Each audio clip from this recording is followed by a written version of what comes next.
Love जिहाद funding मामले में सरेंडर करने वाले इंदौर के कांग्रेस पार्षद अनवर कादरी उर्फ अनवर डकैत कई खुलासे कर रहा है और देश के करीब 7 शहरों में फरारी काटने के बाद डकैत अपनी पत्नी के साथ नेपाल में छुपा हुआ था।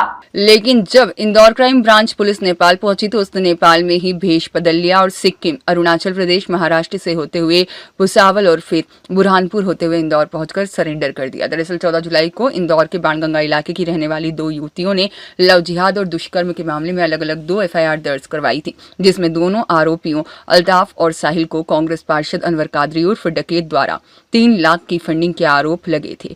इसके बाद में अनवर फरार हो गया था और पुलिस लगातार इसकी तलाश कर रही थी। इस बीच डकैत पर 40,000 रुपए का इनाम भी घोषित करने के साथ संपत्ति कुर्क करने का नोटिस भी जारी हुआ था और दिल्ली से उसकी बेटी आयशा को भी गिरफ्तार किया गया था। वहीं बाणगंगा पुलिस और क्राइम ब्रांच पुलिस टीम डकैत की तलाश में देश के कई बड़े शहरों में दबिश दे रही थी। इसी बीच अनवर का परिवार भी लापता हो गया था। फरारी के दौरान अनवर की पत्नी हैदराबाद में अनवर से मिली और दोनों अरुणाचल प्रदेश से सिक्किम होते हुए नेपाल पहुंचे, जहां उन्होंने करीब 1 महीने फरारी काटी। इस दौरान यह भी जानकारी आई है कि वह फरारी के दौरान भारत के 5 बड़े शहरों में फरारी काटकर नेपाल पहुंचा था। इस बीच जब इंदौर पुलिस नेपाल पहुंची तो अनवर को एनकाउंटर का डर सताने लगा और उसने नेपाल में ही अपना हुलिया बदला और भागकर इंदौर पहुंचा, जहां उसने 11 अपर व्यवहार न्यायाधीश श्रीमती मिनी गुप्ता की कोर्ट में सरेंडर कर दिया। वहीं न्यायालय ने अनवर को अब 5 दिन की पुलिस गिरफ्त में भेजा है, जहां अनवर पुलिस को सारी जानकारी दे रहा है और पुलिस फरारी के दौरान छुपने के ठिकानों और मदद करने वालों के अलावा आर्थिक रूप से सहयोग करने वालों की जानकारी जुटा रही है। साथ ही लव जिहाद को बढ़ावा देने के लिए होने वाली फंडिंग किस सोर्स से की जा रही थी, इसकी भी जानकारी हासिल कर रही है।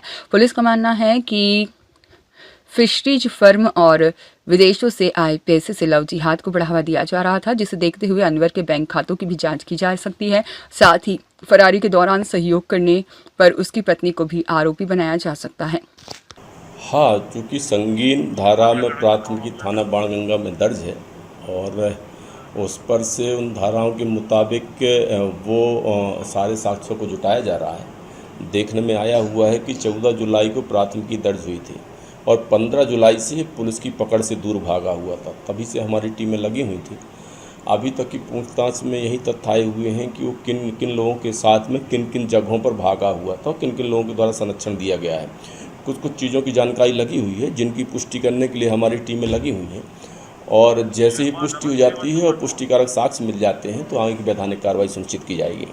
सर, कहाँ छुपा हुआ था? क्या इसने बताया कि इतने लंबे समय से फरार था, कहाँ पे छुपा हुआ था ये? अभी जो प्राथमिक पूछताछ में जानकारी लगी हुई है कि वो सबसे पहले यहाँ से भोपाल गया है, भोपाल से वो हैदराबाद गया है, हैदराबाद से चेन्नई गया है, चेन्नई से वो सिक्किम गया है, सिलीगुड़ी गया है, मुजफ्फरपुर आया है, गोरखपुर आया है। कुछ नेपाल की भी ऐसी जानकारी लगी हुई है। कुछ ऐसे भी डॉक्यूमेंट्स मिले हुए हैं जिसमें से इसके द्वारा नया मोबाइल, नया सिम लिया गया है। तो वो सारी चीज़ों की तस्दीक की जा रही है कि किसके डॉक्यूमेंट्स लिए गए हैं, कौन से डॉक्यूमेंट्स लिए गए हैं और कौन से लोग हैं। पहली जानकारी जो अभी तक संज्ञान में आई हुई है कि 2018 में इसके द्वारा दूसरा निकाह किया गया था फरहाना के साथ में, उसका विशेष सहयोग था इसके साथ में। लगभग 2 हफ्ते वो इसके साथ में रही है, जो जानकारी लगी हुई है। उसके द्वारा भी कुछ फैसिलेट किया गया है। कुछ अन्य लोग भी हैं जो फैसिलेट करते रहे हैं, कहाँ से कैसे पैसे निकाले गए हैं, कौन व्यक्ति है, कौन ग्रुप है जो इसको फैसिलेट कर रहा था पैसे के मामले में, वो सारी चीज़ों की तस्दीक की जा रही है। उस पर क्या कहा, उन सवालों पे क्या कहा, खासतौर पर फंडिंग को लेकर, धर्मांतरण के लिए जो फंडिंग कर रहा था? बिल्कुल सात्र अपराधी है, जो कि पूर्व से आतन अपराधी रहा है। बड़े गंभीर मामलों में ये शामिल रहा है। पहले लगभग 2 दर्जन के लगभग इसके ऊपर पहले संगीन मामले चल रहे हैं। तो वो हर चीज़ों से बचने की फिराक में रहता है, लेकिन चूँकि बहुत सारे साक्ष्य हमारे पास आमना सामना किया जा रहा है और उसके मुताबिक साक्ष्यों का संकलन भी किया जा रहा है। क्या इसने हुलिया पूरा बदल लिया था? इसने अपना पूरा चेहरा बदल लिया था? हाँ, चूँकि संगीन धारा में प्राथमिकी दर्ज है, गंभीर मामले हैं और ऑर्गेनाइज्ड क्राइम के तहत धाराओं का इजाफा किया गया है, इसलिए पुलिस से बचने के लिए इसके द्वारा कुछ हुलिया चेंज किया गया है। जगह भी चेंज करता रहा है पल पल में, क्योंकि हमारे पास जो जानकारी आती थी, हमारी टीम जैसे ही उस जगह पहुंचती थी तत्काल में जगह चेंज करता था। तो कहीं ना कहीं बचने की फिराक में तो था ही। सर, फरारी के दौरान जिन जिन लोगों ने इसकी मदद की है या सहयोग किया है, क्या पुलिस उन्हें भी चिन्हित कर रही है क्या? जी हाँ, बिल्कुल कर रही है। जब सबसे पहले उसकी लड़की के द्वारा ही सहयोग किया गया था, वो अभी पुलिस सुरक्षा में आकर के और जेल दाखिल है। अन्य लोग भी हैं, एक उसकी जो सेकंड पत्नी फरहाना, उसका भी रोल समझ में आ रहा है। कुछ अन्य लोग हैं जिनके द्वारा कहीं टिकट बनवाना या कहीं पैसे पहुंचाना या कहीं पे रुकने की व्यवस्था करना, ऐसे बहुत सारे संदेह के घेरे में लोग हैं। तो उन सभी लोगों से पूछताछ जारी है हमारी। ये पत्नी फरहाना पे एफआईआर दर्ज होगी आजकल में? बिल्कुल नाम का इजाफा होगा, क्योंकि वो संगठित अपराध है, उसमें जितने लोगों की सहभागिता होगी सभी आरोपी बनेंगे उन्हीं धाराओं में। जी हाँ, हिरासत में ही लिया जाएगा, क्योंकि संगीन मामले हैं जो गैर जमानती मामला है।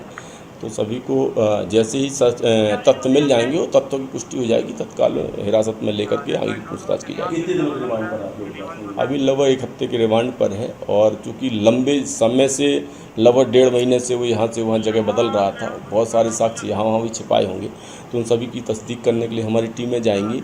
इसलिए 1 हफ्ते का रिमांड लिया गया है। आगे और ज़रूरत पड़ेगी तो आगे भी रिमांड लिया जाएगा। पैसों की कनेक्शन की को भी लेकर बैंक अकाउंट तमाम जो चीज़ें, हाँ, वो भी एक जो फाइनेंस इन्वेस्टिगेशन है वो भी पैरेलल चल रहा है हमारा। सबसे पहले देखा गया कि ये मंडी में बकरा खरीदी का काम धाम करता था, फिर उसके बाद प्रॉपर्टी का काम किया इसके द्वारा, फिर उसके बाद 2024 में ये कुंडलिया डैम में पार्टनर बनता है, जो कोई मिस्टर सरवर मंसूरी है, जो वहीं का सरपंच था या कुछ था, उसके नाम पर ऑक्शन हुआ था। फिर उसकी एकदम से आकस्मिक डेथ हो जाती है, फिर ये 4 पार्टनर प्रकट होते हैं, तो वो भी हमारी जांच का विषय है।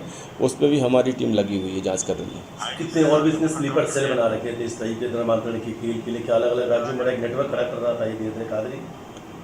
देखो, हमारी जांच सभी एंगल्स में चल रही है। जो भी इसके लोग होंगे, जो भी इस तरह के संगीन अपराधों में संलिप्त होगा, उसको उसका दोषी बनाया जाएगा, वहाँ तक पुलिस पहुँचेगी।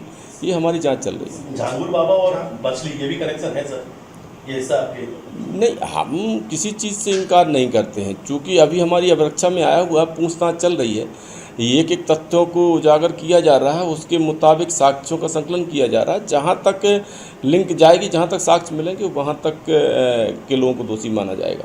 सर, ये अनवर कादरी जो खुद पेश हुआ है या किसी ने इसको पेश कराया है?